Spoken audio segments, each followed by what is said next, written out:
Hello my dear students, आज मैं लेके आया हूँ मैग्नेटिज्म इस लेसन का लेक्चर नंबर 2। आज के लेक्चर में magnetic field due to a bar magnet at a point along its axis and magnetic field due to a bar magnet at a point along its equator, इन दोनों derivation को आज के lecture में हम कंप्लीट करने वाले हैं। तो चलो शुरू करते हैं। बस इतना कहना चाहता हूँ कि इस लेक्चर के साथ बने रहिएगा, नोटबुक पेन साथ में लेके बैठ जाइएगा, इत्मीनान से कंसंट्रेट करके देखिएगा। ये दोनों टॉपिक का डेरिवेशन 100% क्रिस्टल क्लियर करके दूंगा, इतना पक्का गारंटी है। तो चलो शुरू करते हैं।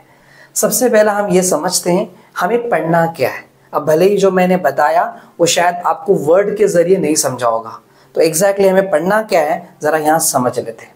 ठीक है, सबसे पहला ये देख लीजिए कि हम इलेक्ट्रोस्टैटिक में जो भी पढ़ते हैं ना, उसके साथ ही यहाँ पर एनालॉजी बना के रखना है। तो जैसे एक पॉजिटिव चार्ज होता था, पॉजिटिव चार्ज से इलेक्ट्रिक लाइंस ऑफ फोर्स निकल के जाते थे, ऐसे इलेक्ट्रिक लाइंस ऑफ फोर्स निकल के जा रहे हैं। तो ये पूरे एरिया में इलेक्ट्रिक लाइंस ऑफ फोर्स पूरा स्प्रेड हुआ है, यानी कि फैले हुए हैं। तो पूरे एरिया में इस चार्ज की इलेक्ट्रिक फील्ड बनी हुई है, यानी कि इस पूरे एरिया में इस चार्ज का इफेक्ट है, असर है, मतलब फील्ड है इसका। तो इसमें जो भी बनेगा वो इलेक्ट्रिक फील्ड बनेगा। तो इलेक्ट्रिक फील्ड लेट से यहाँ पर भी बनेगा, इधर भी बनेगा, इधर भी बनेगा, इधर भी बनेगा, सब जगह पे बनेगा। लेकिन इलेक्ट्रिक फील्ड यहाँ ज़्यादा बनेगा क्योंकि चार्ज का जो लाइंस ऑफ फोर्स है यहाँ पर ज़्यादा रहेंगे। यहाँ जाते जाते थोड़ा लाइंस ऑफ फोर्स कमज़ोर हो जाएंगे, लेकिन दूर हो जाएगा। जितना पास रहेंगे उतना ज़्यादा इलेक्ट्रिक फील्ड की जो स्ट्रेंथ है वो ज़्यादा होगी, है कि नहीं। तो लेट से एग्जाम्पल के लिए मैं मान के चलता हूँ कि यहाँ पर एक पॉइंट है, इस पॉइंट को मैंने बता दिया ए पॉइंट, और जो ये ए पॉइंट है ना, ये क्यू चार्ज से आर डिस्टेंस के दूर पे है। अब ये ए पॉइंट के पास इस चार्ज का इफेक्ट रहेगा, यानी कि इसका इलेक्ट्रिक फील्ड इंटेंसिटी यहाँ पर कुछ ना कुछ होगी, यानी कि इसकी जो इलेक्ट्रिक फील्ड है उसकी स्ट्रेंथ कुछ तो रहेगा, है ना। अब एक एग्जांपल यहाँ लेता हूँ, यहाँ इससे ज़्यादा रहेगा। अगर मैं ये लेट से बी पॉइंट मान लिया, तो बी पे ज़्यादा इलेक्ट्रिक फील्ड बनेगी एज कंपेयर टू ए, क्योंकि ए वाला पॉइंट क्यू चार्ज से दूर है।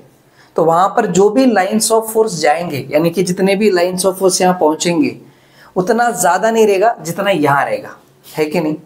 पर इतना तो पक्का है कि ये ए पॉइंट पे इलेक्ट्रिक फील्ड इंटेंसिटी बनेगी। तो उसका फॉर्मूला कैसे निकालते थे, electric field intensity at a point is equal to 1/4 pi epsilon naught into K. ठीक है, ये यहाँ पर ऐसा रहेगा। अब ये भी क्या है, ये जो ये परमिटिविटी ऑफ वैक्यूम था, ये डायरेक्ट्रिक कांस्टेंट था। अगर इलेक्ट्रोस्टैटिक पढ़ोगे तो आपको समझ में आ जाएगा।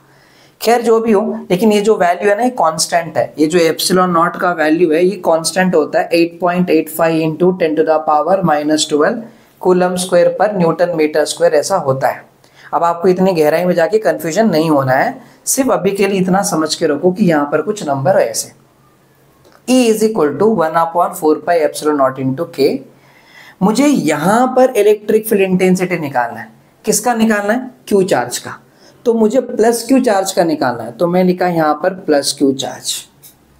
और ये प्लस क्यू चार्ज ये पॉइंट पे इस चार्ज का इंटेंसिटी ये पॉइंट पे निकालना है। तो ये वाला पॉइंट इस चार्ज से कितने डिस्टेंस के दूर पे, आर। तो आर का स्क्वायर करोगे, और ये फॉर्मूला था। अभी ए पॉइंट पे क्यू चार्ज की जो इलेक्ट्रिक फील्ड बनने वाली है उसकी स्ट्रेंथ इतनी आती है, इसका फॉर्मूला। अब सोचो, अगर कोई दूसरा पॉइंट लेते आप, ये वाला पॉइंट, और बी पॉइंट है समझो, तो यहां से कितने डिस्टेंस के दूर पे, मान के चलो आर डैश के दूर पे। तो फॉर्मूले में क्या बनता, ये सब कांस्टेंट है, ये फिक्स रहेगा। आपको इस चार्ज की इंटेंसिटी निकालनी है यहाँ पर, तो वो वाला चार्ज लिख दो, कितने डिस्टेंस के दूर पे, वो डिस्टेंस का स्क्वायर करो। अभी बी पॉइंट कितने डिस्टेंस के दूर पे, आर डैश, तो आप इधर आर डैश का स्क्वायर करोगे। इससे क्या समझा, इससे एक बात समझा कि अगर आपको जिस चार्ज की इंटेंसिटी निकालनी है ना, वो वाला चार्ज यहाँ रखने का, और कितने डिस्टेंस के दूर पे है वो पॉइंट, ये वाला पॉइंट इस चार्ज से कितने डिस्टेंस के दूर पे, वो डिस्टेंस का स्क्वायर करने का। तो आपको इस चार्ज की इस पॉइंट पे कितनी इंटेंसिटी बनेगी, मतलब इसका कितना असर होगा यहाँ पर, वो पता चल जाएगा। क्लियर है यहाँ तक? यहाँ तक तो कोई दिक्कत नहीं। अब जैसे प्लस क्यू चार्ज है वैसे माइनस क्यू चार्ज भी होगा। मान के चलो कि कोई माइनस क्यू चार्ज यहाँ पर है ना, इधर माइनस क्यू चार्ज है, तो ये क्या करेगा, ये इलेक्ट्रिक लाइन्स ऑफ फोर्स इसके पास आते हैं ऐसे यहाँ पर। अब मान के चलो मुझे इधर इसका कुछ ना कुछ असर होगा ना, तो यहाँ से कितने डिस्टेंस के दूर पे, मान के चलो r डिस्टेंस के दूर पे, तो मुझे इस पॉइंट पे, इस पॉइंट का नाम दे देता हूँ B पॉइंट। B पॉइंट पे माइनस क्यू चार्ज का कितनी इलेक्ट्रिक फील्ड इंटेंसिटी होगी, तो कैसे निकालूंगा, formula E is equal to 1/4 pi epsilon naught into K। मुझे B पॉइंट पे निकालना है, किसका, माइनस क्यू का, तो यहां लिख दूंगा माइनस क्यू, कितने डिस्टेंस के दूर पे, R, तो R का स्क्वायर। ऐसे हम करते थे, ठीक है। अब एक याद रखो, ये जो K है ना, इसको बोलते हैं डाइलेक्ट्रिक कांस्टेंट कहते हैं। और ये अगर इन चार्जेस को आप एयर मीडियम में रख रहे हो, मतलब एयर मीडियम में या वैक्यूम मीडियम में, तो जो K का वैल्यू होता है ना वो 1 आता है। तो ये फॉर्मूला क्या बन जाता, E is equal to 1/4 pi epsilon naught, ऐसे रहता। K का वैल्यू 1 हो गया ना, तो फॉर्मूला क्या रहता, Q/R², राइट। अगर ये भी ऐसे लिखता तो K का वैल्यू 1 हो जाता, तो ये ऐसा बन जाता, राइट। इस पूरी कहानी में हमें समझना क्या है, हमें सिर्फ इतना ये समझना है कि किसी भी चार्ज का अगर हमें उसकी इलेक्ट्रिक फील्ड इंटेंसिटी निकालनी है तो 1/4 पाई एप्सिलॉन नॉट फिक्स रहेगा। आपको किसका निकालना है, प्लस क्यू का, तो प्लस क्यू ले लो। कहाँ निकालना है, इधर निकालना है, तो वो कितने डिस्टेंस के दूर पे, r डिस्टेंस के, तो r डिस्टेंस का स्क्वायर करो, तो आपको उस पॉइंट पे इस चार्ज की इंटेंसिटी पता चल जाएगी। और ये जो ना, ये कांस्टेंट है, इसकी वैल्यू फिक्स होता है। 1/4 पाई एप्सिलॉन नॉट की जो वैल्यू है ना, ये 9 × 10⁹ न्यूटन मीटर स्क्वायर पर कूलम स्क्वायर होता है। जब आप इलेक्ट्रोस्टैटिक पढ़ोगे, कूलम्स लॉ पढ़ोगे, तब आपको वहां समझ में आ जाएगा। आप चिंता मत करो, सिर्फ इतना याद रखो कि इसकी वैल्यू फिक्स्ड है, ठीक है। ऐसे होता है। इसमें स्पेशली इसकी जो वैल्यू होता है परमिटिविटी ऑफ वैक्यूम, इसका होता है 8.85 × 10⁻12 कूलम स्क्वायर पर न्यूटन मीटर स्क्वायर होता है। इसकी वैल्यू इतनी होती है। हो गई क्लियर? तो ये इस तरह होगा। अभी फिर मैं ये सब क्यों पढ़ा रहा हूँ, पढ़ा इस रहा हूँ कि इसका मतलब है। अब जरा देखो क्या पढ़ना है, हमें पढ़ना ये है कि हम क्या करेंगे, हम एक बार मैग्नेट लेंगे ऐसे, ये है अपना बार मैग्नेट, राइट। एक काम कर लेते, जरा इसको निकाल लेते हैं, हाँ, ताकि जरा जगह बना के इजीली पढ़ा सको, ठीक है। देखो हम क्या करेंगे, यहाँ हम एक बार मैग्नेट ले लेते हैं, दिस इज बार मैग्नेट। अब आप जानते हो कि ये साउथ पोल है और ये नॉर्थ पोल है, इन दोनों के बीच में डिस्टेंस होगा। साउथ पोल के ऊपर जो पोल स्ट्रेंथ है वो -m था, और नॉर्थ पोल के ऊपर जो +m है वो, नॉर्थ पोल के ऊपर जो पोल स्ट्रेंथ है वो +m रहेगा, राइट। ये पॉजिटिव चार्ज की तरह एक्ट करता है, ये नेगेटिव चार्ज की तरह एक्ट करता है। हम ऑलरेडी पढ़े थे, मैग्नेटिक लाइन्स ऑफ फोर्स कहाँ पर होता है, north to south, north to south जाता है। इधर जो बन रहा है ये क्या था, इलेक्ट्रिक लाइन्स ऑफ फोर्स। ये पॉजिटिव से इलेक्ट्रिक लाइन्स ऑफ फोर्स जाता है, नेगेटिव के पास इलेक्ट्रिक लाइन्स ऑफ फोर्स आते रहते हैं। ऐसे हम पहले लेक्चर में देख चुके हैं कि नहीं, क्लियर है। तो यहाँ देखो कि इस तरह जाते हैं। तो अभी हमें पढ़ना क्या है, जरा देखो। जैसे एक चार्ज अपने आसपास के एरिया में एक फील्ड क्रिएट करता है और उसे कहते हैं इलेक्ट्रिक फील्ड, और उसका स्ट्रेंथ का फॉर्मूला ऐसे निकाला जाता है कि नहीं। वैसा ही बार मैग्नेट है, बार मैग्नेट में भी दो पोल है, एक नॉर्थ पोल एक साउथ पोल, और ये आसपास के एरिया में क्या बनाता है, मैग्नेटिक फील्ड बनाता है। तो इसका मैग्नेटिक फील्ड का भी कुछ स्ट्रेंथ होगा ना, तो मैग्नेटिक फील्ड इंटेंसिटी होगा। तो मैग्नेटिक फील्ड इंटेंसिटी हमें निकालनी है।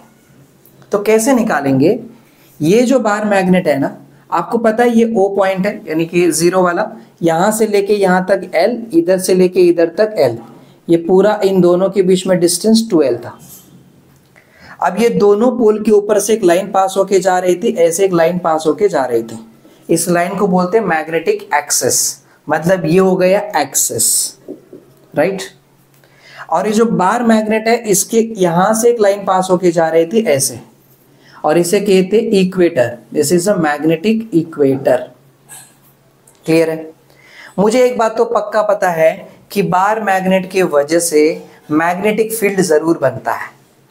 जैसे चार्ज की वजह से इलेक्ट्रिक फील्ड बन रहा था, क्योंकि चार्ज इलेक्ट्रिक करंट को क्रिएट करते हैं इसलिए इलेक्ट्रिक फील्ड, और ये मैग्नेट है तो मैग्नेटिक फील्ड को क्रिएट करेगा तो मैग्नेटिक फील्ड बनेगा आसपास के एरिया में, राइट।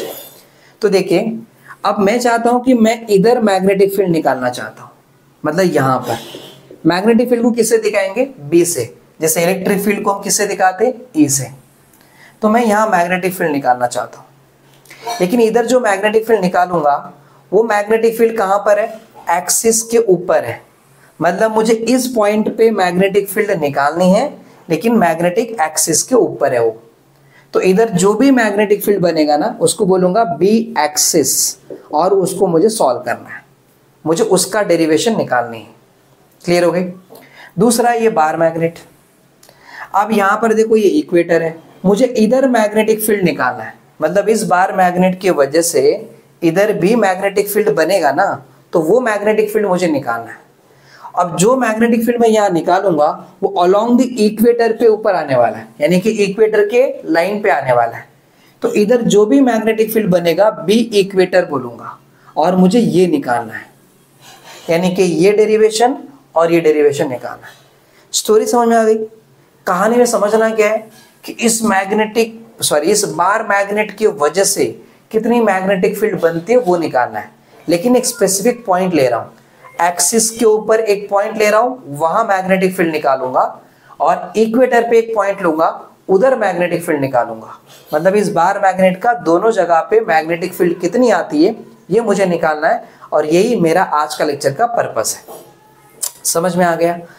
तो इस पूरी कहानी को समझने के लिए आपको कुछ बातें पहले से याद रखना है, इतना याद रख लो। अब जरा आप इधर ही समझ जाओ और मुझे बता दो।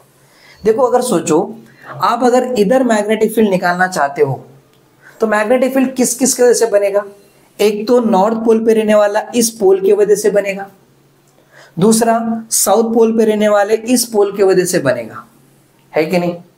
तो अगर मुझे इधर मैग्नेटिक फील्ड निकालना है तो मैग्नेटिक फील्ड दोनों का आएगा, नॉर्थ पोल का और साउथ पोल का, दोनों का मैग्नेटिक फील्ड यहां पर कितना आता है वो निकालूंगा, दोनों को ऐड करूंगा।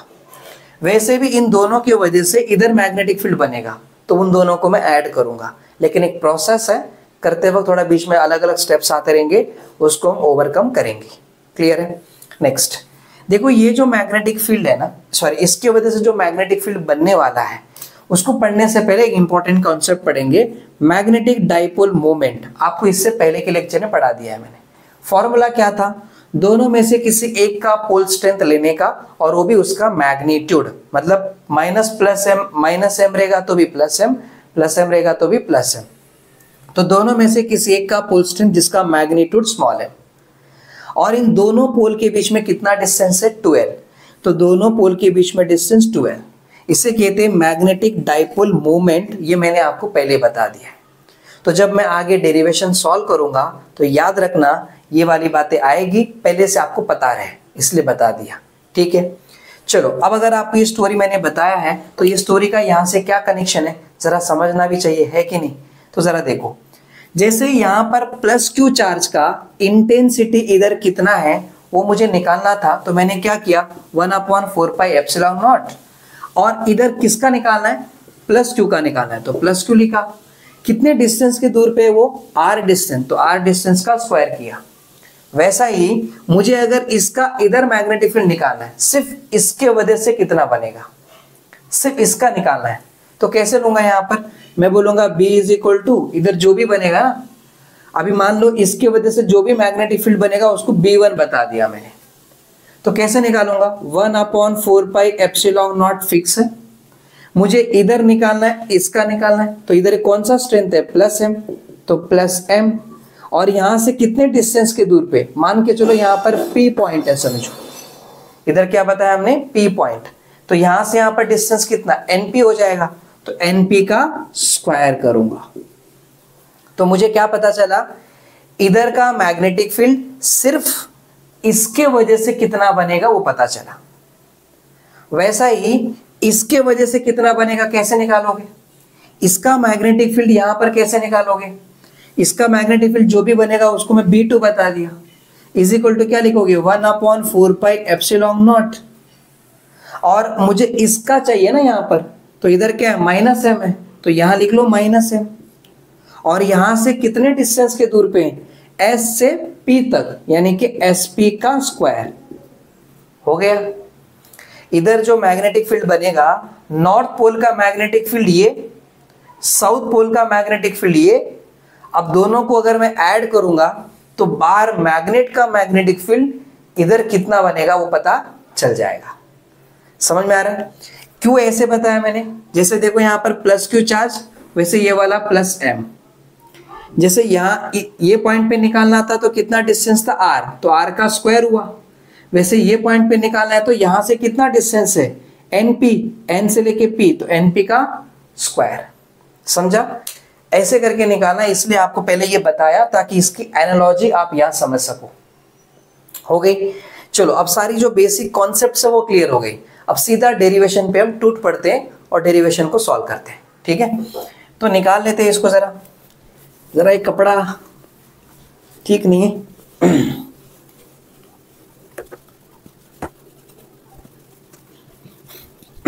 देखो अभी हम समझते हैं एक एक पार्ट, एकदम धीरे धीरे से प्रॉपर तरीके से समझ लेते हैं। सबसे पहला मैं यहां ले लेता हूं बार मैग्नेट। तो ये रहा बार मैग्नेट। ठीक है, बार मैग्नेट में इधर रहेगा साउथ पोल और यहाँ रहेगा नॉर्थ पोल। तो यहाँ मैंने ऐसे ले लिया साउथ और नॉर्थ पोल। ठीक है, ये है साउथ पोल और ये है नॉर्थ पोल। साउथ पोल के ऊपर जो पोल स्ट्रेंथ है वो -m और यहाँ जो रहेगा वो +m। राइट, पोल स्ट्रेंथ मैंने पहले कहा था। देखो जहां से हमेशा लाइन्स ऑफ फोर्स अवे जाता है ना वो प्लस वाला, और जहां पर आता है ना उधर माइनस वाला होता है। जैसे पॉजिटिव चार्ज था यहाँ पर, इधर नेगेटिव चार्ज था। यहाँ से इलेक्ट्रिक लाइन्स ऑफ फोर्स हमेशा दूर जाते हैं, अवे जा रहा है तो प्लस वाला है, ये हमेशा अपनी तरफ खींचता है। इसके पास आता है इलेक्ट्रिक लाइन्स ऑफ फोर्स, तो ये माइनस वाले। वैसे बार मैग्नेट में क्या हो रहा था, नॉर्थ टू साउथ, तो यहाँ से दूर जाएंगे और यहाँ पर पास अंदर आएंगे, तो ये माइनस पोल स्ट्रेंथ, ये प्लस पोल स्ट्रेंथ। ठीक है, याद रखना है आपको। देखो ये है अपना O वाला पॉइंट। अब आपको पता है कि यहाँ से लेके यहाँ तक का डिस्टेंस L और यहाँ से लेके यहाँ तक का डिस्टेंस L। तो ये अच्छी तरह जानते हो कि पूरा जो डिस्टेंस है इधर से लेके इधर तक 2L होने वाला है। ठीक है, मुझे क्या करना है, मैग्नेटिक फील्ड निकालना है। तो मेरा टॉपिक क्या है यहाँ पर, देखो magnetic field due to bar magnet at a point, एक ऐसे पॉइंट पे जो कहां पर है, अलोंग इट्स एक्सिस, एक्सिस के अलोंग में, जिसको हम क्या बताएंगे, बी एक्सिस। अभी ये हम निकालने वाले हैं। ठीक है, अभी देखो यहां से एक लाइन पास होके जाएगी तो ये क्या बनेगा, एक्सिस बनेगा। मुझे है ना ये एक्सिस ऐसे ड्रॉ करना है, मैं ड्रॉ कर लिया, ये एक्सिस है। अब यहां पर एक पॉइंट है, इस पॉइंट को मैंने रिप्रेजेंट किया P पॉइंट। मुझे P पॉइंट पे मैग्नेटिक फील्ड निकालनी है।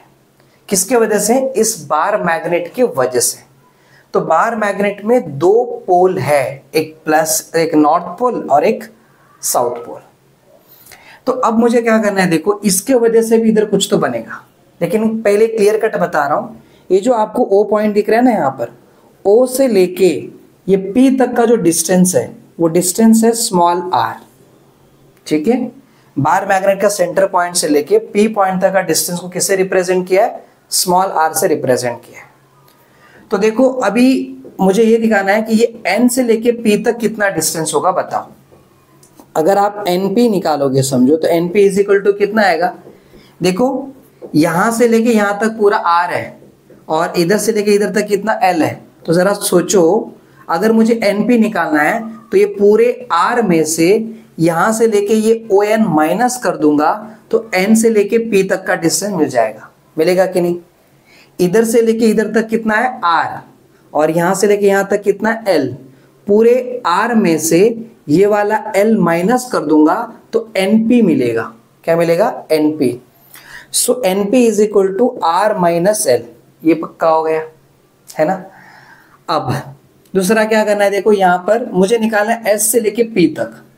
तो तो एसपी कैसे निकालूंगा, देखो यहां से लेके यहां तक तो आर हो गया, मतलब इधर से लेके इधर तक आर है और यहां से लेके यहां तक एल है, तो मुझे यहां से लेके यहां तक निकालना है, मतलब ये एल प्लस ये आर, तो पूरा एसपी आएगा। तो SP is equal to R plus L हो गया। क्लियर, कोई दिक्कत नहीं। अब मुझे पता है कि बार मैग्नेट में दो पोल है, तो दोनों का इफेक्ट यहां होगा, अकेले का थोड़ी होगा, तो यहां पर इसका भी होगा और इसका भी होगा। तो अब मुझे यहां निकालना है कि magnetic field due to north pole, due to कौन सा, नॉर्थ पोल है, ठीक है, due to north pole at point P, P point पे नॉर्थ पोल का कितना रहेगा। तो देखो फॉर्मूला क्या निकालेंगे, जो भी रहेगा ना उसको मैं B1 बताता हूं, नॉर्थ पोल की वजह से जो भी आएगा ना उसे क्या बता रहा हूं, B1। तो B1 is equal to 1/4 pi epsilon naught, क्योंकि अभी हम जो कुछ भी कर रहे हैं एयर मीडियम वैक्यूम मीडियम में कर रहे हैं, तो एप्सिलॉन नॉट इंटू के नहीं लिखूंगा क्योंकि के का वैल्यू 1 हो जाएगा, क्योंकि मैं एयर मीडियम में कर रहा हूं, तो इसको लिखने की जरूरत नहीं है। रूल्स क्या बता रहे हैं, आपको इधर मैग्नेटिक फील्ड चाहिए, किसका चाहिए, नॉर्थ पोल का चाहिए, तो उसका पोल स्ट्रेंथ कितना है, प्लस एम, तो आप लिखोगे प्लस एम, और आपको इसका चाहिए इस पॉइंट पे, तो फिर यहां से यहां तक कितना डिस्टेंस है, एनपी डिस्टेंस है, तो जो भी डिस्टेंस है उसका क्या करोगे, स्क्वायर करोगे, तो एनपी स्क्वायर, समझा, जो भी डिस्टेंस होता है उसका क्या करना रहता है, स्क्वायर करना होता है, तो हमने स्क्वायर कर दी, हो गया यहां तक।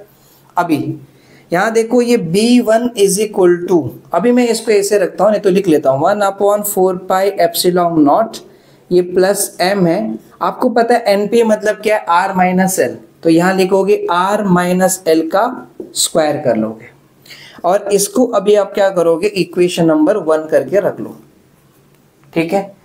अब इसका निकालेंगे, नॉर्थ पोल का कितना आता है ये पता चल गया, अभी साउथ पोल का कितना रहेगा वो निकालना है, तो उसे कैसे निकालें, देखो अभी मैं सब लिखूंगा तो बोर्ड भर जाएगा, तो मैं काम करता हूं, जरा जगह चाहिए मुझे, तो मैं सब जगह नहीं लिखूंगा, ठीक है।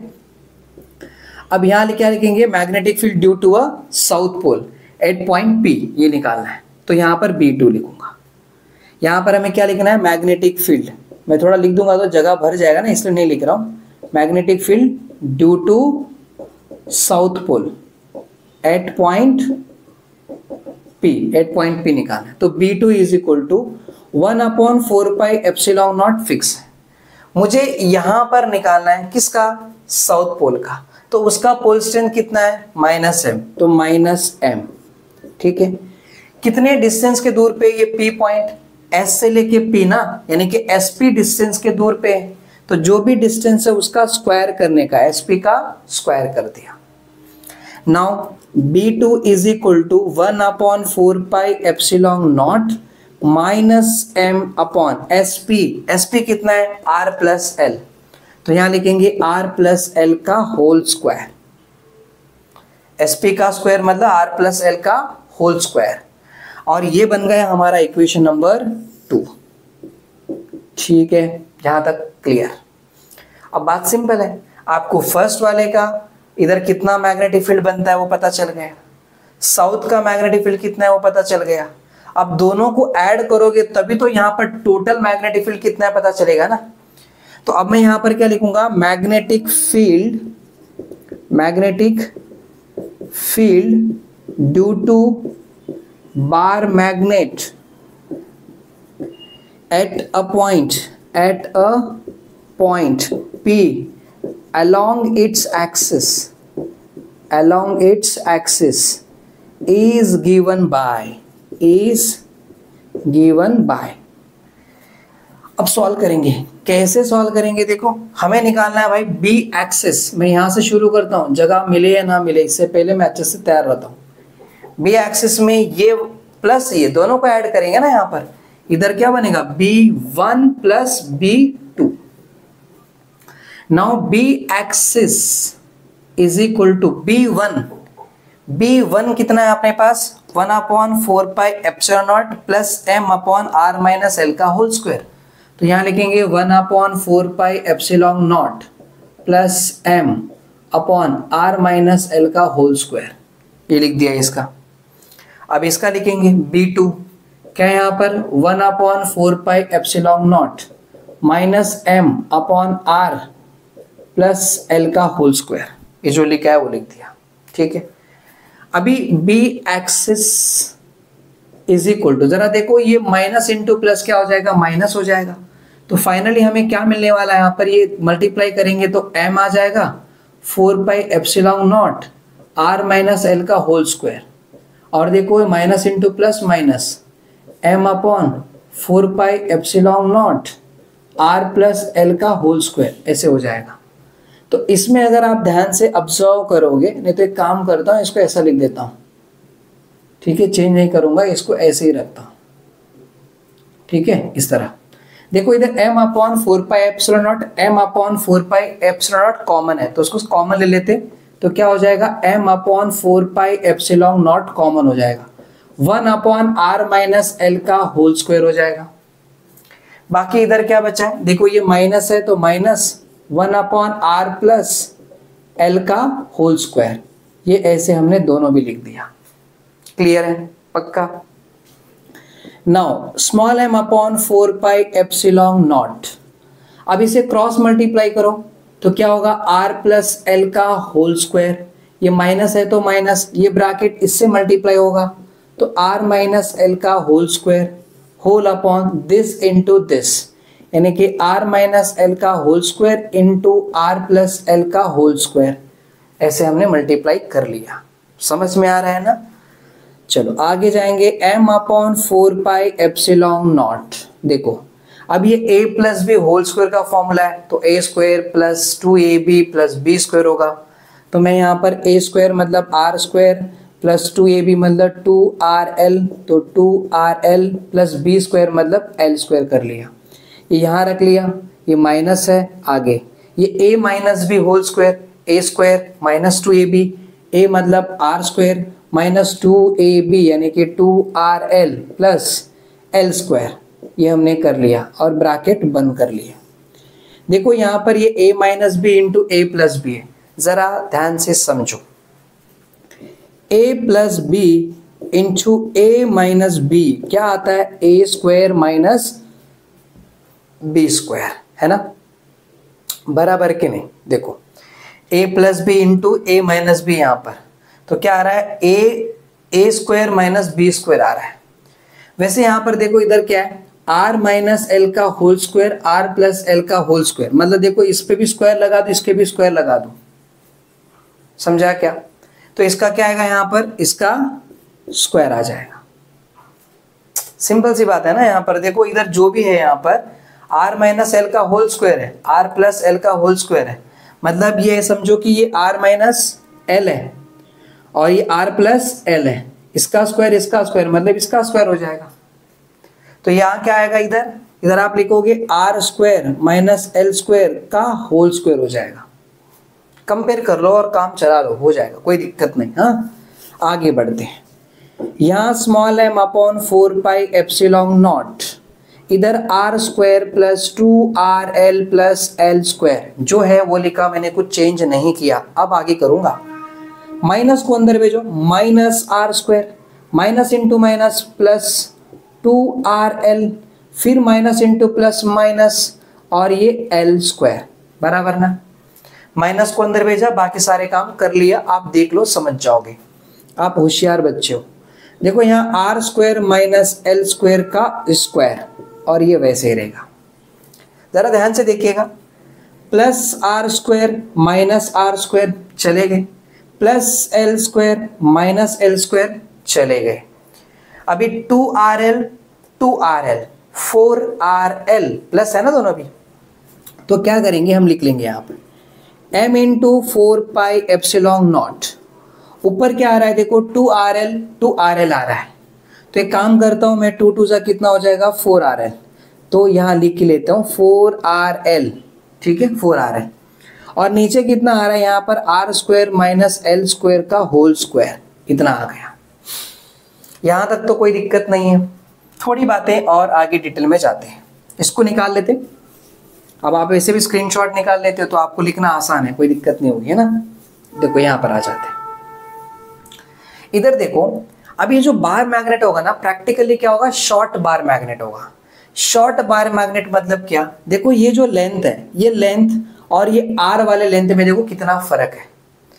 नॉर्थ पोल और ओ पॉइंट के बीच में डिस्टेंस कितना है, स्मॉल एल है ना। स्मॉल एल क्या बता रहा है, ये वाला डिस्टेंस, ये वाला डिस्टेंस स्मॉल एल बताते हैं और आर ये बताते हैं।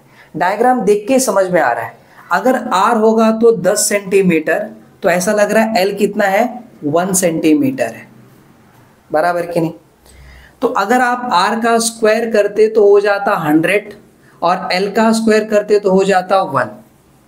तो अगर आप R square minus L square करते मतलब होता 100 माइनस 1 हो जाता, यानी कि R square minus L square मतलब 99। आप ध्यान से देख के समझो, 99 राउंड फिगर कितना आ रहा है, 100 ही आ रहा है। मतलब कंपैरिजन में, आर के कंपैरिजन में एल वाला कुछ भी नहीं है। आर हो गया 100, आर स्क्वायर हो गया 100 और एल स्क्वायर हो गया 1। 100 के कंपैरिजन में 1 कुछ भी नहीं है, तो 1 को हम कंसिडर ही नहीं करते, है कि नहीं। मतलब देखो लगभग कितना आ रहा है, 100, यानी कि R square minus L square, 100 किसका आंसर है, आर स्क्वायर। मतलब ये समझो कि आर जो है ना वो एल से बहुत ही बड़ा है। तो ऐसे में आर स्क्वायर में से एल स्क्वायर का जो आंसर निकालोगे ना, जो आंसर आएगा वो आर स्क्वायर के बराबर ही आएगा। मतलब आर स्क्वायर में एल स्क्वायर निकालो तो 99, मतलब 100 के बराबर आ गए। और 100 कौन है, आर स्क्वायर है, मतलब ये आर स्क्वायर हो गया। क्योंकि ये एल स्क्वायर इसके कंपैरिजन में कुछ भी नहीं है, 0 समझ लो, तो आंसर यही आएगा। तो हम यहां बता देंगे कि for short bar magnet, for short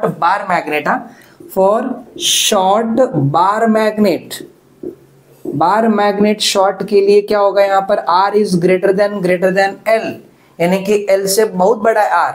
तो ऐसे में क्या लिखोगे, देयरफॉर या that is R square minus L square लगभग क्या हो जाएगा, आर स्क्वायर ही होगा। हम एल स्क्वायर कंसिडर नहीं करेंगे, एल स्क्वायर आर के सामने बहुत ही छोटा है, तो एल स्क्वायर को नेग्लेक्ट कर दो, डायरेक्ट आंसर आर स्क्वायर आएगा। तो ऐसे में अब फॉर्मूला क्या बनेगा, देखो बी एक्सिस, भूलना मत, ये क्या है यहाँ पर, बी एक्सिस है। तो B axis is equal to 1/4 pi epsilon naught, माफ करना small m upon 4 pi epsilon naught, ठीक है। उधर क्या आ रहा है, 4RL आ रहा है, और नीचे इसका आंसर क्या रहेगा, R square minus L square का आंसर आ रहा है आर स्क्वायर, तो आर स्क्वायर लिख दिया। मतलब ये दिख रहा है इसका आंसर है आर स्क्वायर, उसके ऊपर पावर कितना है, 2 है, तो पावर 2 है ना। Now small m upon 4 pi epsilon not, अभी यहाँ पर 4RL अपॉन, देखो यहाँ पर 2 टू कितना 4, R का पावर 4 आ गया।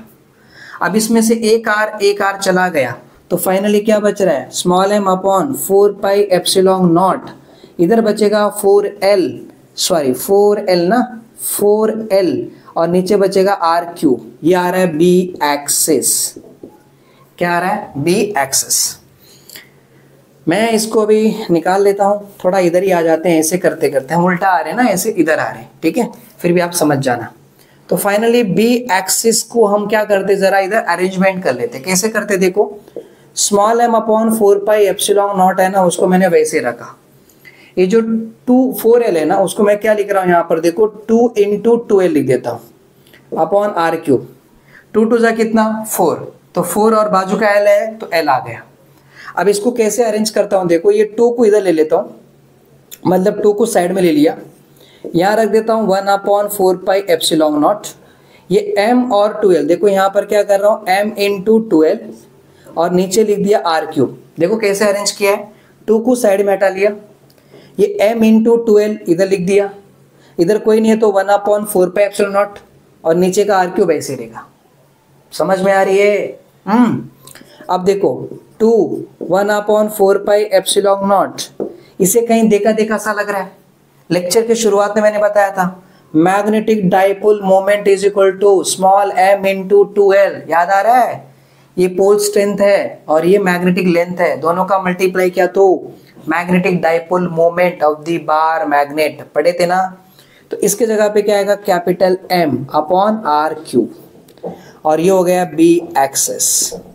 ठीक है, मैं एक बात बताना चाहता हूँ, हमारे टेक्स्ट बुक में कुछ जगहों पे क्या किया है, स्मॉल एम को है ना उन्होंने ऐसे क्यू एम से दिखा देते हैं, और जो कैपिटल एम है ना उसको स्मॉल एम से रिप्रेजेंट किया है। तो कंफ्यूजन मत होना, दोनों का मतलब एक ही। एक बात याद रखो, उन्होंने स्मॉल एम के जगह पे कैपिटल एम के जगह पे स्मॉल एम रिप्रेजेंट किया है और स्मॉल एम को क्यू एम से दिखाया गया है, बट मैक्सिमम केस में ये वाला राइट मेथड होता है। तो आप बस ये नोट डाउन कर लेना, याद रख लेना। आप मेंशन कर देना कैपिटल एम कौन है, मैग्नेटिक डाइपोल मोमेंट है, और ये उसका फॉर्मूला है। याद रखना ये कौन सा फॉर्मूला है, बी एक्सिस, मतलब बाहर मैग्नेट की वजह से पी पॉइंट पे, मतलब अलोंग द एक्सिस पे पी पॉइंट पे कितना मैग्नेटिक फील्ड बनेगा, इतना बनेगा। इस बार मैग्नेट का मैग्नेटिक डाइपोल मोमेंट m जो रहेगा ना वो पुट करोगे। कैसा पुट करोगे, जो भी इसका पोल स्ट्रेंथ होता है, पोल स्ट्रेंथ हमें पता चल जाएगा, उसका मैग्नेटिक लेंथ पता चल जाएगा, मतलब ये कैपिटल M पता चल जाएगा, समझा। और ये पुट करके आपको सॉल्व करना है, बाकी कुछ नहीं। यहाँ से कितने डिस्टेंस के दूर पे पॉइंट है, ये R क्वेश्चन में दिया रहता है, वो पुट कर लो। इसकी वैल्यू तो फिक्स है, 9 × 10⁻9 होती है, सब पुट करके आप आंसर निकालोगे।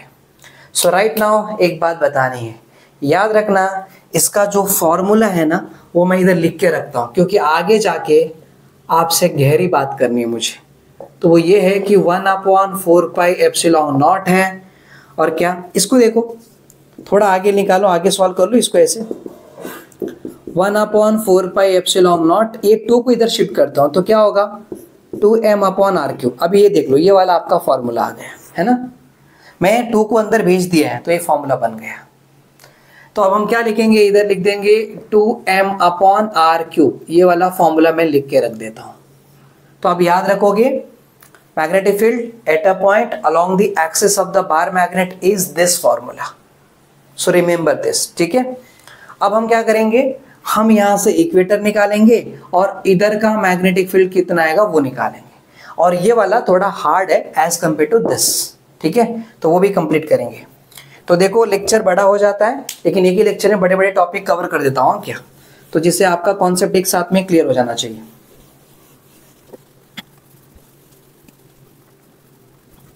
देखो अब हम देखते हैं, हमारा नेक्स्ट टॉपिक है मैग्नेटिक फील्ड। क्या है, magnetic field due to bar magnet at a point along its equator। ठीक है, इन दोनों टॉपिक को कवर करने वाले, पहले एक हो चुका है, अब ये वाला टॉपिक है, काफ़ी इंपॉर्टेंट है, बड़ा है, थोड़ा सा समझना पड़ेगा, आराम से करके समझेंगे। देखो सबसे पहला क्या करना है, हम निकाल लेते हैं बार मैग्नेट, तो मैं डायग्राम यहाँ ले लेता हूँ ताकि अच्छे से बना सकूँ। तो ये रहा अपने पास बार मैग्नेट, एक मिनट थोड़ा यहाँ निकाल लेते हैं नीचे, ये है बार मैग्नेट, और यहाँ से यहाँ तक, इधर रहा अपना साउथ पोल, यहाँ रहा अपना नॉर्थ पोल, ये पॉइंट है O, यहाँ का डिस्टेंस है L, यहाँ का डिस्टेंस है L। ठीक है, अब यहाँ से क्या करेंगे, इक्वेटर को पास कराएंगे, ये पॉइंट इक्वेटर हो गया, थोड़ा टेढ़ी लाइन आ गई पर आप समझ जाओ, ज़रा मेरे साथ कोऑपरेट कर लो। हाँ, तो यहाँ पर ऐसे एक्सिस पास हो रही है, इधर एक पॉइंट है, एक पॉइंट ले लिया हमने, P पॉइंट ले लेते हैं, कहाँ ले लेंगे, इधर ले लेंगे P पॉइंट। ठीक है, अभी देखो ये इसका जो पोल स्ट्रेंथ है वो -m है, इसका जो पोल स्ट्रेंथ है वो +m है, समझा। आराम से धीरे धीरे समझते हो। अब इसके वजह से भी मैग्नेटिक फील्ड यहाँ बनेगा और इसके वजह से भी मैग्नेटिक फील्ड यहाँ बनेगा, लेकिन एक बात पक्का है कि ये जो माइनस वाला पोल स्ट्रेंथ है ना, तो इसका मैग्नेटिक फील्ड किधर बनेगा, इस डायरेक्शन में बनेगा, मतलब ये खींचेगा। याद रखना नेगेटिव वाला हमेशा खींचता है, पॉजिटिव वाला हमेशा पुश करता है, इतना याद रखना। जैसे आप याद रखें, पॉजिटिव वाला चार्ज था, नेगेटिव वाला चार्ज था, ये क्या कर रहा था, ये खींच रहा था, यानी कि इसके टुवर्ड्स में आ रहे थे और इसके अवे जा रहे थे, मतलब ये पुश कर रहा था, है कि नहीं। ठीक है, समझ गए, तो ध्यान दो, ये ऐसे हो गए। तो अब क्या होगा, देखो ये भी मैग्नेटिक फील्ड बनाएगा और ये भी मैग्नेटिक फील्ड बनाएगा, तो ये मैग्नेटिक फील्ड बनाएगा, तो ये पॉजिटिव वाला है, तो ये ऐसे ऐसे मैग्नेटिक फील्ड बनाएगा इधर दूर। और ये वाला मैग्नेटिक फील्ड कैसे बनाएगा, अपने तरफ बनाएगा, इस तरफ बनाएगा। क्लियर है? तो देखो जो भी मैग्नेटिक फील्ड बनाएगा ना, ये इधर बनाने वाला है, तो मैं इसके मैग्नेटिक फील्ड को कुछ ऐसे दिखा रहा हूं। इसके वजह से जो भी मैग्नेटिक फील्ड बनेगा उसको मैं B1 कहा। क्या कहा? B1। एक बात अच्छे से याद रख लो, जितनी मैग्नेटिक फील्ड ये बनाएगा ना, उतनी मैग्नेटिक फील्ड ये बनाने वाला है। फर्क सिर्फ इतना है कि इसका मैग्नेटिक फील्ड ऐसे टुवर्ड्स द साउथ पोल होगा, इसका मैग्नेटिक फील्ड सिर्फ away from the north pole होगा। मतलब ये ऐसे करेगा और ये ऐसे करेगा, लेकिन दोनों की जो वैल्यू है वो सेम होगी, बस डायरेक्शन अलग अलग है। मतलब मैं ये बोल सकता हूं कि B1 जो बनेगा ना, इसके वजह से जो भी मैग्नेटिक फील्ड बनेगा वो B1 वेक्टर है, क्योंकि डायरेक्शन में जा रहा है ना ऐसे। तो B1 वेक्टर और B2 वेक्टर डायरेक्शन वाइज थोड़ा अलग रहेगा, मतलब इसका डायरेक्शन इधर, इसका डायरेक्शन इधर, लेकिन वैल्यू सेम होगी। मतलब जितनी स्ट्रेंथ से ये उधर ढकेलेगा ना, उतनी स्ट्रेंथ से ये इधर खींचेगा भी। स्ट्रेंथ दोनों की सेम है, मतलब इनका अगर हम मैग्नीट्यूड निकालेंगे तो दोनों का आंसर क्या आएगा? सेम आएगा। मतलब हम बोल सकते हैं कि इसका मैग्नीट्यूड का मतलब क्या होगा, डायरेक्शन उड़ जाएगा और B1 हो जाएगा, और इसका डायरेक्शन उड़ जाएगा और ये क्या होगा? B2। आपको पता है हमने मैग्नीट्यूड कैसे निकालते, स्केलर्स एंड वेक्टर में पढ़े हो, मैथमेटिकल मेथड्स के लेसन में हमने पढ़े। जैसे हम मॉड लेते ना तो डायरेक्शन उड़ जाता है, तो इसका मैग्नीट्यूड क्या होगा? सेम। मतलब इन दोनों की वैल्यू सेम होगी, बस डायरेक्शन अलग अलग है। ठीक है, तो इनका वैल्यू ये सेम होगा, ये बात आप याद रख लेना। पक्का हो गया? अब ये समझते, देखो एक बात उससे पहले नोट अच्छी तरह समझ लीजिए, हम मैथमेटिकल मेथड में क्या समझे, कोई भी वेक्टर अगर यहां जा रहा है समझो ऐसे ऊपर, तो उसको दो कंपोनेंट में डिवाइड करेंगे। लेट्स से अब अगर कोई वेक्टर अगर ऐसे जा रहा है समझो, तो उसका एक हॉरिजॉन्टल कंपोनेंट और एक वर्टिकल कंपोनेंट होगा। अब अगर मैं यहां खड़ा हूं, इधर मैं ऐसे देख रहा हूं, अब ये बोर्ड है ना, तो आपको ऐसा ऊपर लग रहा है, सोचो ऐसा रहेगा, तो ये कंपोनेंट कैसे काम कर रहा होगा? ऐसे इधर काम कर रहा होगा। और मैं यहां पर खड़ा हूं, तो मेरा हॉरिजॉन्टल कंपोनेंट ये और वर्टिकल कंपोनेंट ये। समझ में आ रहा है? हाँ या ना?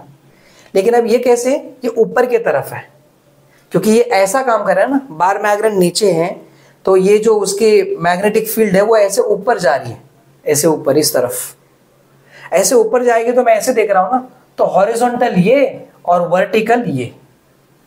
समझ में आ रही है? देखो अगर आप बोर्ड पे देख रहे हो, समझो बोर्ड पे देख रहे हो, तो अभी आप ऐसे देख रहे हो, तो आपको क्या लग रहा है? हॉरिजॉन्टल कंपोनेंट ये है और वर्टिकल कंपोनेंट ये। याद रखना, हॉरिजॉन्टल वाला हमेशा कॉस होता है, वर्टिकल वाला हमेशा साइन होता है। अगर इन दोनों के बीच में एंगल कितना बन रहा है? थीटा, तो यहां पर थीटा और यहां पर थीटा, और हमेशा कॉस के साथ ही एंगल बनता है। ये हम मैथमेटिकल मेथड में समझ गए। ठीक है, ये दोनों भी कंपोनेंट किसका है? मान के चलो इसको मैंने r बता दिया, तो इधर लिखूंगा r cos थीटा और r sin थीटा। समझा? देखो कोई भी वेक्टर अगर सीधा जाएगा ना, तो उसको हम कंपोनेंट में डिवाइड नहीं करते। सीधा नीचे आएगा तो भी हम डिवाइड नहीं करते। सीधा ऐसा जा रहा है तो भी हम डिवाइड नहीं करते। सीधा ऐसे गया तो भी हम डिवाइड नहीं करते। लेकिन अगर कभी ऐसे गया तो उसको हम दो कंपोनेंट में डिवाइड करेंगे। कभी ऐसे गया तो उसको दो में डिवाइड करेंगे। जैसे कोई इधर जा रहा है तो एक कंपोनेंट इधर और एक कंपोनेंट इधर। कोई ऐसे जा रहा है तो एक इधर और एक इधर। क्योंकि ये क्या कर रहा है? इंक्लाइन में जा रहे। देखो ये वाले कैसे थे? सीधा सीधा सीधा सीधा सीधा, तो इनको डिवाइड नहीं कर सकते। लेकिन कोई अगर ऐसे बीच में से जा रहा है ऐसे, तो इसको दो में डिवाइड करेंगे, एक इधर और एक इधर। तो इस केस में भी ऐसे डिवाइड करना पड़ेगा। तो इधर जो मैग्नेटिक फील्ड बनने वाला है इसका, वो इधर जा रहा है ऐसे, तो उसे क्या करूंगा मैं? दो में डिवाइड करूंगा, एक इधर और एक इधर। याद रखना, मैग्नेटिक फील्ड ऊपर जा रहा है क्योंकि आपका बार मैग्नेट नीचे रखे हो, तो हमें मैग्नेटिक फील्ड इक्वेटर पे बनानी है। इक्वेटर लाइन इधर से जा रही है, तो मैग्नेटिक फील्ड जो होगा ऐसे ऊपर जा रहा है, ऊपर जा रहा है मतलब मैं ऐसे देखूंगा, तो हॉरिजॉन्टल ये, वर्टिकल ये, समझा। तो हॉरिजॉन्टल वाला हमेशा क्या रहेगा, कॉस थीटा, वर्टिकल वाला हमेशा साइन थीटा। अब जहां पर कॉस है उधर ही एंगल थीटा बनेगा।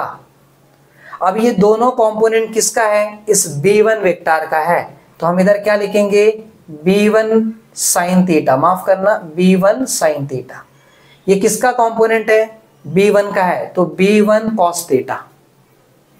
जैसे मैंने यहां पर कोई नाम बता दिया एग्जांपल, अभी देखो ये ऐसा ऊपर जा रहा है, समझो, ऐसे ऊपर जा रहा है, और इसका नाम बता दिया मैंने R है, R वेक्टर है, तो इसको ऐसे मैंने इधर वर्टिकल हॉरिजॉन्टल, हॉरिजॉन्टल ये है तो कॉस थीटा, वर्टिकल है तो साइन थीटा, जहां कॉस है उधर एंगल थीटा। दोनों किसका कंपोनेंट है, इस R का है, तो R sine theta, R cos theta, ऐसे निकाला जाता है। तो इसका ऐसे निकाला हमने, हो गया, इसका क्लियर हो गई। अब इसकी बात करते हैं, साउथ पोल किधर मैग्नेटिक फील्ड होगा इसका, नीचे के तरफ, क्योंकि ये माइनस वाला है तो ये ऐसा खींचेगा। ये क्या कर रहा था, ढकेल रहा था ऐसे, और ये खींचेगा, तो इस बार मैग्नेटिक फील्ड ऐसे नीचे की तरफ होगा। एक मिनट, मेरा डायग्राम बराबर आना चाहिए, गड़बड़ हुई तो फिर खराब हुआ है, ऐसे आएगा, ठीक है, नीचे की तरफ आ रहा है, मतलब मैग्नेटिक फील्ड नीचे की तरफ आ रही है, किसका, ये साउथ पोल का। इसकी मैग्नेटिक फील्ड को मैं B2 वेक्टर से बता रहा हूं। सोचो इस बार B2 वेक्टर कहां पर आ रहा है, नीचे की तरफ आ रहा है। अब सोचो अगर मैं इधर खड़ा रहता यहां पर ऐसे, समझा, ऐसे ऐसे देखो वो कहां जा रहा है, ऐसे नीचे की तरफ जा रहा है ऐसे, तो मैं ऐसे खड़ा हूं, समझ आ रहा है मैं क्या, हॉरिजॉन्टल ये, हॉरिजॉन्टल किसको बोलते हैं, जो ऐसा कटता है ना, ऐसे आड़ा जाता है वो हॉरिजॉन्टल, और जो सीधा नीचे या सीधा ऊपर गया तो वर्टिकल, ठीक है। ये वेक्टर ऐसे नीचे जा रहा है ऐसे, ठीक है, तो मैं ऐसे खड़ा हूं, हॉरिजॉन्टल ये, वर्टिकल ये, तो देखो मैं इधर खड़ा हूं ना, तो मेरे लिए देखो आड़ा ये हो गया हॉरिजॉन्टल, और वर्टिकल ये हो गया। अब वर्टिकल है तो साइन वाला, हॉरिजॉन्टल है तो कॉस वाला, मैं एंगल थीटा लेने वाला हूं, तो यहां पर थीटा है तो साइन थीटा कॉस थीटा, जहां कॉस है उधर ही एंगल बनता है। ये दोनों भी किसका कंपोनेंट है, इसका नाम क्या बताया, B2 वेक्टर, B2 वेक्टर है तो B2 sine theta, B2 cos theta, ऐसा आएगा। तो देखो इसको दो कंपोनेंट में डिवाइड करेंगे, एक कंपोनेंट इधर और एक कंपोनेंट इधर। तो इधर वाला आ रहा है B2 साइन थीटा, देखो जगह छोटा दिख रहा है लेकिन मैंने यहां लिख दिया है, समझ लेना। और यहां क्या है, B2 कॉस थीटा, और इधर एंगल थीटा बनेगा, देखो ये वाला एंगल दिख रहा है थीटा, वो यहां बन गया। समझ में आ गया। अगर ये पूरी बातें समझ में आ गई तो बाकी की कहानी आपके लिए और बहुत आसान है, यहां तक समझ लो बस, ठीक है, ये हो गई। अब जरा सोचो, मुझे इतना पता चल गया कि इधर जो मैग्नेटिक फील्ड बनेगा ना, वो मैग्नेटिक फील्ड में B1 वेक्टर है और B2 वेक्टर है, लेकिन B1 वेक्टर का दो कंपोनेंट है, एक B1 साइन थीटा और B1 cos theta. B2 vector का दो कंपोनेंट है, एक B2 साइन थीटा और B2 कॉस थीटा। अब स्केलर्स एंड वेक्टर यानी कि मैथमेटिकल मेथड में हमने क्या पढ़े थे, अगर कोई भी दो वेक्टर सेम डायरेक्शन में जाते हैं तो उन्हें एडिशन किया जाता है। सोचो अगर ये 4 मीटर का है और ये 4 मीटर का है तो पूरा ऐड होके 8 मीटर का हो जाएगा। लेकिन अगर कोई वेक्टर इधर जा रहा है 4 मीटर का और इधर आ रहा है 4 मीटर का, ऑपोजिट में, तो क्या करेंगे, सब्ट्रैक्शन, 4 मीटर में से 4 मीटर गया तो 0, मतलब कोई वेक्टर नहीं बनेगा। तो ऐसे में देखो B1 साइन थीटा और देखो B2 साइन थीटा, पहले ही बता दिया है कि B1 और B2 दोनों सेम होते करके, मतलब B1 का वैल्यू जितना आएगा ना, इधर वेक्टर नहीं है खाली B है, B1 का वैल्यू जितना रहेगा उतना B2 का रहेगा, और ये भी साइन थीटा और ये भी साइन थीटा। देखो जितना एंगल ये बनाएगा ना, यहाँ पर ये एंगल जितना बनेगा उतना एंगल ये बनेगा। अब ये एंगल भी कैसा है जरा देखो, देखो ये लाइन दिख रही है आपको ऐसे, और ये लाइन देखो, बार मैग्नेट की जो अंदर की एक्सिस की लाइन दिख रही है, ये लाइन और ये लाइन कैसे पैरेलल में, और यहां से कोई लाइन जा रही है समझो, तो जितना एंगल इधर बनेगा ना उतना ही एंगल इतना ही बनेगा। Corresponding angle theorem 10th standard में पढ़े थे हमने, ये एंगल जितना रहेगा उतना ही एंगल रहेगा, मतलब ये एंगल और ये एंगल सेम है। देखो ऐसे लाइन है, अब एग्जांपल लिया मैंने, ऐसे ले रहा हूं यहां पर, तो देखो जितना इधर का एंगल बनेगा ना उतना, देखो ये एंगल और ये एंगल क्या रहेगा यहाँ पर सेम होगा, ये ट्रांसवर्सल है तो ये एंगल और ये एंगल सेम होना चाहिए, मतलब इधर का एंगल और इधर का एंगल क्या है सेम होगा। तो ये सारे एंगल सेम है, यानी कि ये भी साइन थीटा ये भी साइन थीटा, मतलब साइन थीटा सेम है। B1 B2 भी क्या है सेम है, मतलब जितना ये ऊपर जा रहा है उतना ये नीचे आ रहा है। अगर ये ऊपर 4 रहेगा तो नीचे वाला भी 4, तो ऊपर 4 और नीचे 4 कैंसिल होके क्या होगा 0, मतलब इधर जो मैग्नेटिक फील्ड बनेगा उसमें ये B1 साइन थीटा और B2 साइन थीटा का कोई इफेक्ट नहीं पड़ेगा, क्योंकि ये आपस में एक दूसरे से कैंसल आउट हो जा रहे हैं।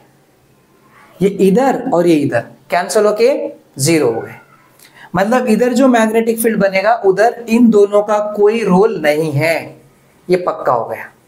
तो अभी किसका रोल है, ये देखो B1 cos थीटा यहां जा रहा है, B2 cos थीटा यहां जा रहा है, मतलब B1 cos थीटा इधर और B2 cos थीटा भी इधर, दोनों सेम डायरेक्शन में जा रहे हैं। तो दोनों सेम डायरेक्शन आ रहे हैं, मतलब क्या करेंगे एडिशन करेंगे।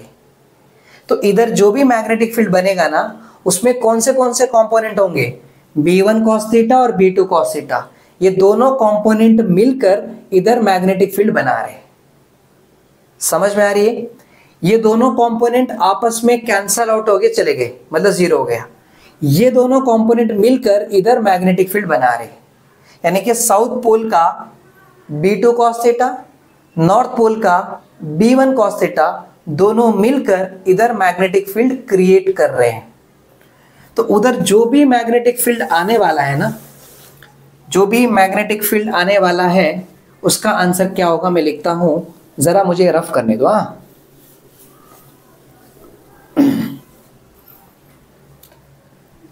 तो इधर जो मैग्नेटिक फील्ड बनेगा B इक्वेटोरियल, उसमें कौन होगा B1 cos theta plus B2 cos theta, दोनों मिलके इधर बनाने वाले। इतना पक्का हो गया, कोई दिक्कत नहीं ना। चलो अब आगे थोड़ी और बातें समझ लेते हैं।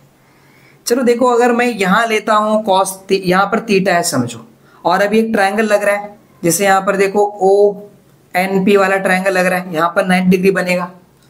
तो मैं क्या लिखता हूं यहां पर, फ्रॉम फिगर कुछ छोड़ो, पहले यहां पर मीनिंग समझ लेते हैं। बताओ ये n की वजह से इधर मैग्नेटिक फील्ड बनता तो क्या लिखते आप, उधर लिखते मैग्नेटिक फील्ड। एक काम कर लेते, बाद में लिखू क्या, यहां लिख लेते, पहले फ्रॉम फिगर लिख के रख लेता हूं मैं। फ्रॉम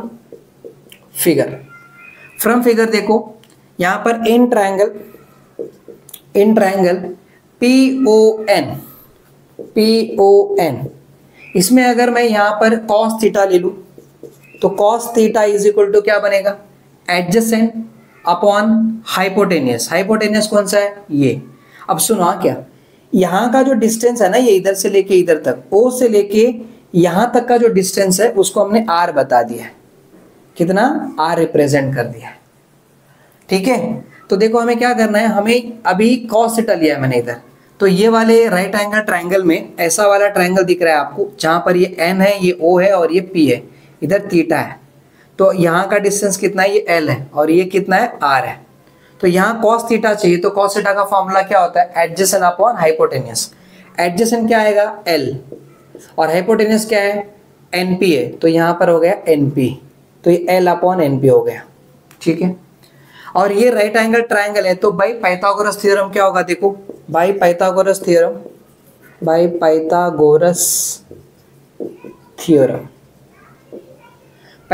थ्योरम से आप यहां पर क्या बोलोगे, ये NP square is equal to, यहां पर क्या लिखोगे, NP square is equal to, ये देखो ये स्क्वायर प्लस ये स्क्वायर, यानी कि R square plus L square, तो यहां लिखोगे R square plus L square. अगर मुझे सिर्फ एनपी चाहिए तो क्या करूंगा, R square plus L square है ना, ये 2 यहां जाएगा तो क्या बनेगा 1/2 बन जाएगा। इतनी बातें आप समझ के चलो और कुछ मत करो, बस इतनी बातें समझ के थोड़ी आगे बात करते हैं। इसका मैग्नेटिक फील्ड इधर कितना बनेगा, मैं यहां लिख देता हूं, magnetic field due to N pole at point P। बताओ P का मैग्नेटिक फील्ड कितना रहेगा, B1 इज इक्वल टू 1/4πε0। हमें इसका मैग्नेटिक फील्ड चाहिए ना इधर, तो इसका पोल स्ट्रेंथ कितना है +m, तो यहां पर देखो ये क्या रहेगा +m, और यहां से कितने डिस्टेंस के दूर पे NP, तो यहां लिख देंगे NP का स्क्वायर। आपको पहले पढ़ाया था ना, वैसे आपको यहां पर जिसका मैग्नेटिक फील्ड चाहिए उसका पोल स्ट्रेंथ लिखो और कितने डिस्टेंस के दूर पे उसका स्क्वायर कर लो, यही करना था, हो गया है ना। लेकिन हमें क्या निकालना है, मैग्नीट्यूड में निकालना है, तो हम ये प्लस हट जाएगा, डायरेक्ट ये आंसर आ जाएगा। तो हम क्या बोलेंगे, मॉड ऑफ B1, तो 1/4πε0 m/np², यही होगा, है कि नहीं। जरा इसको मैं नीचे लिखता हूं, B equatorial is equal to क्या आ रहा है, B1 cos theta plus B2 cos theta, इसको ऐसे रख लेता हूं। इसके वजह से कितना रहेगा, देखो B2 इज इक्वल टू, मैं यहां लिख नहीं रहा हूं, सेम डायलॉग लिखना है, बस नॉर्थ पोल की जगह पे साउथ पोल लिखना है। क्या रहेगा यहाँ पर 1/4πε0। देखो आपको यहाँ पर इसका चाहिए, तो इसका पोर्शन कितना है -m, और कितने डिस्टेंस के दूर पे है, यहाँ पर है sp², तो ये होगा sp², है कि नहीं। तो देखो यहाँ पर क्या आता है, ये B2 इज इक्वल टू, अब मॉड में लिया होता तो क्या आता है, ये 1/4πε0 m/sp² हो जाता। और याद रखना जितना sp है ना उतना ही np है, ये भी याद रख लेना, sp जितनी है उतनी क्या है np है, ये याद रखना। मतलब हम पहले बता के रखा है कि B1 और B2 क्या रहने वाला है, सेम रहने वाला है, ये पता रहना चाहिए बस। शुरुआत में ऐसा लिखा तो ये लिखना है ऐसे, और मॉड में लिखा तो ये डायरेक्ट माइनस में आ जाए।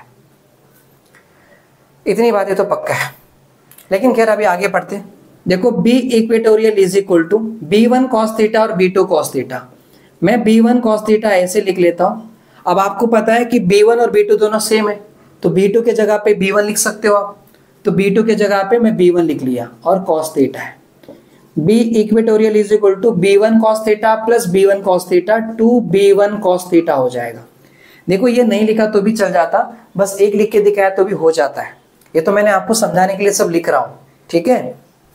Now B equatorial is equal to 2 B1, मैं भी ऐसे ही लिखता हूं। B1 का फॉर्मूला क्या है, B1 आ रहा है देखो 1/4πε0, मतलब ये B1 हो गया है क्या, ये मॉड वाला है, तो यहां पर कितना आ रहा है 1/4πε0।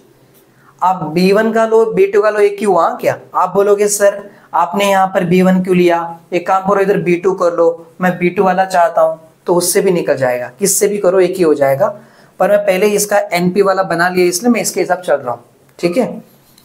तो B1 कितना आ रहा है m/np² आ गया, B1 का, ये जो B1 है उसका लिख लिया हमने।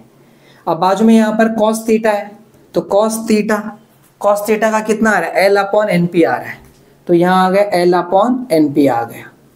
समझ में आ गया, क्लियर है। ये क्या था, ये वेक्टर में था, उसका मॉड निकाला तो ये आ गया क्या, ये वेक्टर में था उसका मॉड निकाला तो ये आ गया। मॉड निकाला मतलब क्या, B2 डायरेक्ट आ गया, ठीक है। तो देखो now B equatorial is equal to, अब क्या करते देखो, ये 2 को अंदर भेज दूंगा यहाँ पर, तो 1/4πε0 हो जाएगा, और देखो ये अंदर भेजूंगा तो ये m, और ये 12 यहाँ पर आएगा तो m × 12 हो जाएगा, और ये np² कुछ नहीं, मतलब ये np का पावर 1 है, तो np² × np कितना np³ हो जाएगा, तो np³ हो गया, ठीक है। Now B equatorial is equal to 1/4πε0 m × 12 है। आपको याद है m × 12 कुटे गेला, हमने इससे पहले बताया था, मैग्नेटिक डाइपोल मोमेंट ऐसे बताए थे, है ना, इस तरह। तो ये इसके जगह पे क्या आएगा, कैपिटल M आ जाएगा। और जो NP है, NP के बारे में जानते हैं, NP कितना है R² + L², माफ करना दोस्त, यहाँ पर एक L² है, ठीक है। और उसके ऊपर पावर कितना 1/2 है, तो NP के जगह पे लिखोगे r² प्लस L² और पावर कितना है 1/2 है।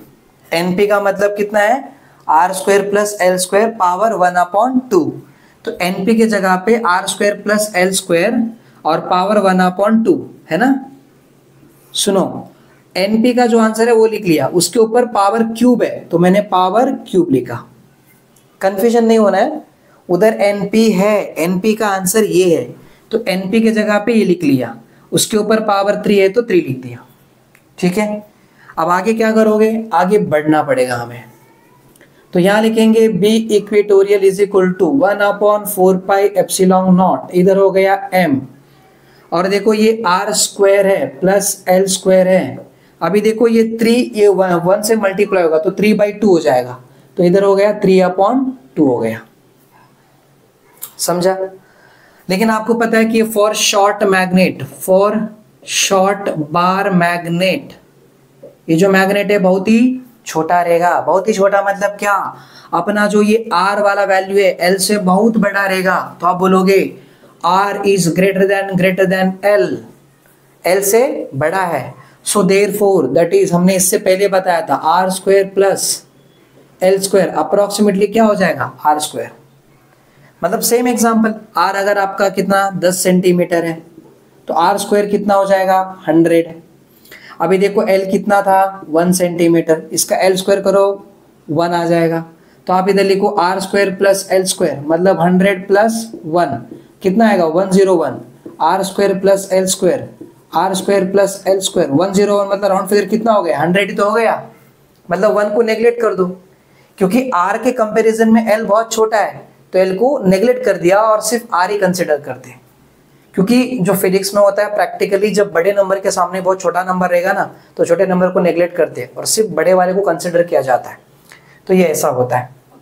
यहाँ क्या करोगे, B equatorial is equal to 1/4 pi epsilon naught capital M upon, इसके जगह पे देखो r² प्लस L² के जगह पे क्या लिखोगे r² और ऊपर पावर कितना है 3/2 है, तो देखो 1/4 pi epsilon not B equatorial, देखो इधर M अपॉन R, ये 2 बाहर जाएगा, अब बाहर 3/2 है और ये बाहर जाके यहाँ पर 2 चला गया, तो क्या बचा B equatorial is equal to 1/4 pi epsilon naught M upon r³। ये है magnetic field due to a bar magnet at a point P along its equator. Equator के लाइन पे P पॉइंट पे इस बार मैग्नेट का जो magnetic field है उसका फॉर्मूला ये है। समझ में आ रही है? जरा ध्यान दो, इधर देखो, आपको याद है इस बार मैग्नेट का एक्सिस पढ़े थे हमने। अब ये एक बार स्क्रीनशॉट वगैरह निकाल लो, मैं जरा रफ कर देता हूं, ठीक है, निकाल लिया। अब मैं इसको हटा देता हूं। अब जरा सोचो, ऐसे हमने एक्सिस निकाली, यहां तक हो गया है क्या? ये डेरिवेशन अब कंप्लीट हो चुका है। अब जो भी मैं आगे करने जा रहा हूं कुछ कॉन्सेप्ट समझाना है इसलिए कर रहा हूं, तो यहां तक आप एग्जाम में लिखोगे, आपको फुल मार्क्स मिलेगा, चिंता करने की जरूरत नहीं है। हाँ, बीच में थोड़ा लिखना पड़ेगा, जैसे यहाँ पर इधर लिखना पड़ेगा magnetic field at a point P along its equator is given by, ऐसे लिखना पड़ेगा, ठीक है। और बाकी तो सिर्फ जैसे मैंने यहाँ लिखा था वैसे ये वाला लाइन यहाँ लिखना है, बस नॉर्थ के जगह पे साउथ लिखना है बस, और बाकी बस जैसा दिया गया वैसा पूरा सॉल्व करो, मार्क्स मिल जाएगा, ठीक है। एनीहो, अब यहाँ पर समझो, ये डेरिवेशन कंप्लीट हो गया है। अब मैं कुछ बताने जा रहा हूँ वो सुनो। ये है अपना बार मैग्नेट, राइट। अब यहाँ से क्या होगा, ये एक्सिस होगा ऐसे, तो ये एक्सिस है और यहाँ पर P पॉइंट है, तो इधर जो बनेगा वो क्या था, magnetic field at a point along its axis. इसका आंसर कितना आ रहा है, देखो ये आ रहा है 1/4 pi epsilon naught 2m upon r³ आ रहा है। और इक्वेटर पे कितना आ रहा है, ये है इक्वेटर और ये इतना आ रहा है 1/4 pi epsilon naught m upon r³। अब बस मुझे ये देखना है कि इन दोनों में रिश्ता क्या है, इन दोनों में रिश्ता क्या है, और रिश्ता गहरा है। जरा देखो, इसके इस आंसर को मैं यहां लिख रहा हूं, देखो B axis is equal to 1/4 pi epsilon naught 2m upon r³ है ना, तो देखो B axis is equal to 2 जरा साइड में ले लेता हूं, 1/4 pi epsilon naught m upon R cube. तो जरा देखो b axis is equal to, ये 2 ऐसे रहेगा। जरा देखो ये answer 1/4πε0 m upon R cube किसका आंसर आ रहा है?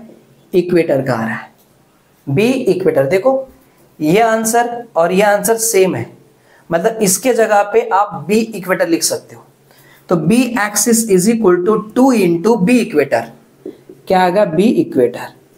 ये है रिलेशन, मतलब इधर जो भी मैग्नेटिक फील्ड बनेगा ना इस बार मैग्नेट का, वो मैग्नेटिक फील्ड इधर बनने वाले से दुगुना रहेगा, मतलब इधर का मैग्नेटिक फील्ड ज्यादा रहेगा as compared to this. Condition है क्या? यहां से जितनी डिस्टेंस के दूर पे आपने यहां पर लिया है ना, मान के चलो 10 सेंटीमीटर के दूर पे आप देख रहे हो, तो इधर भी 10 सेंटीमीटर के दूर पे देखना है। यहां से 10 सेंटीमीटर के दूर पे मैग्नेटिक फील्ड बन गया 4 टेस्ला, तो इधर कितना बनेगा? 2 टेस्ला। अगर यहां से 10 सेंटीमीटर के दूर पे मैग्नेटिक फील्ड बन गया 20 टेस्ला, तो यहां से 10 सेंटीमीटर के दूर पे कितना मैग्नेटिक फील्ड बनेगा? 10 टेस्ला। मतलब इससे इसका आधा रहेगा, मतलब इससे ये डबल रहेगा, समझा? और ये रिलेशन है। सो आई थिंक आपको पूरा टॉपिक समझा होगा। सो आज के लेक्चर में बस इतना ही, अगले लेक्चर में मिलेंगे अगले टॉपिक के साथ। तब तक के लिए जय Hind, thank you so much.